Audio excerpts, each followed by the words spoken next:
அரியலூரில் வருவாய்த்துறை சங்கங்களின் கூட்டமைப்பு சார்பில் மாவட்ட கோரிக்கை மாநாடு மாநில பொருளாளர் சோமசுந்தரம் தலைமையில் நடைபெற்றது.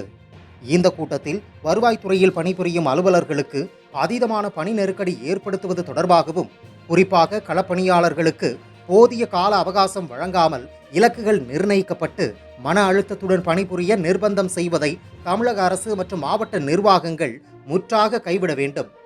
அரசு பணியின் போது உயிரிழக்கும் அரசு ஊழியர்களின் வறிய சூழல் மற்றும் வாழ்வாதாரத்தை கருத்தில் கொண்டு கருணை அடிப்படை பணி நியமனத்திற்கு உச்சவரம்பு 5% என குறைத்து நிர்ணயம் செய்யப்பட்டுள்ளதை ரத்து செய்து மீண்டும் 25% உயர்த்தி வழங்கிட வேண்டும்.